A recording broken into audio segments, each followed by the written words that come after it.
Hey y'all, welcome back to Aurora's kitchen table. I'm gonna show you guys today how to make strawberry jam without pectin. And yes, I am using frozen strawberries. This is my first time. I normally use fresh, but I did have a conversation with my sister-in-law and she said she's done it this way and she liked it. It was good, so we're gonna give it a try. Now this is a 4-pound bag. I did already open it because I have it thawed out. I had it thaw out in the refrigerator for quite some days, so I opened it just to make sure it was still gonna be okay because I've never done it this way. We're gonna do the whole bag in here, and you're gonna do about 4 to 5 cups of sugar. This is 4.5. Again, I've never done it with these, so this is kind of an experiment. We're gonna do this together. You're gonna put this in as well. And then again, I don't have any fresh lemon, so we're using lemon juice. Sorry guys, but we're gonna do about 1/4 cup. You're gonna put it in on medium heat. You're gonna get it to bubble. You need to stir this constantly so that it does not stick or burn, because the sugar will burn. And we're gonna do that. Normally, the size that I do is much smaller, so I was doing roughly about 20-25 minutes. This is going to be 35 to 50 minutes, I'm guessing, but I will let you know exactly how long we do it for and along the way.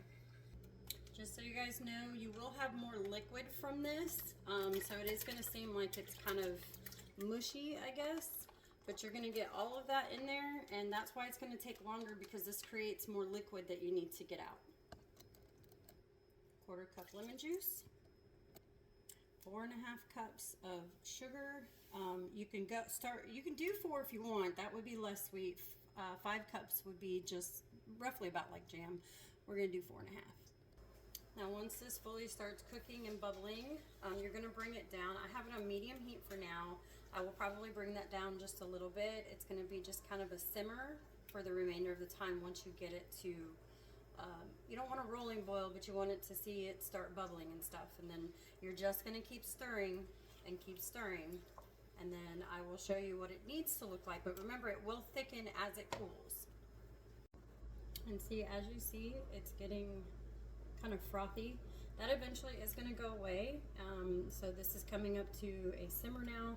The pieces are kind of big. I normally chop my fresh strawberries up kind of smaller. My husband does like his jam a little bit chunky, but I'm gonna have to chop these up a little bit. You can use a potato masher, one of these meat choppers, whatever works for you, or you can just chop them up before you put them in there. Okay, so as you guys can see, it is starting to thicken up. You're gonna keep going. Okay, y'all, so this is pretty much done. And as you can see, it's a little thicker. What you need to do is get a cold plate. I usually put it in the freezer. You're just gonna take a little bit, and you're gonna wanna roll it and see how it just slowly rolls down and it wrinkles. It's done. Because it is going to thicken as it sits. Now I'm gonna put mine in these jars. I'm then going to can them so I can put them on the shelf. If you can them, you can leave them on the shelf for up to a year. You can also freeze it in an airtight container and it'll stay in your freezer for up to a year. That's fine as well. And then just, pull a jar out when the other one's empty and get to using it. I usually do, it's like a steam bath for these, so I put them in a pot because my stock pot doesn't do very well with it, and it's kind of bigger. And I can put them, so in other words, I can put them in here and then just kind of steam them. Usually do that for about 10-15 minutes, and then we're good to go. So that's how you make homemade strawberry jam with no pectin, and this is with frozen. You can also do fresh, which is what I normally do, and I did kind of taste this, and it tastes exactly the same. So, go make it. Less chemicals than the ones that you buy in the store. Love you. Have a blessed day. And this is the final. I wound up getting 3. I believe these are pints. So I wound up getting 3 out of a 4-pound bag. I did do a steam bath, or you can call it a water bath.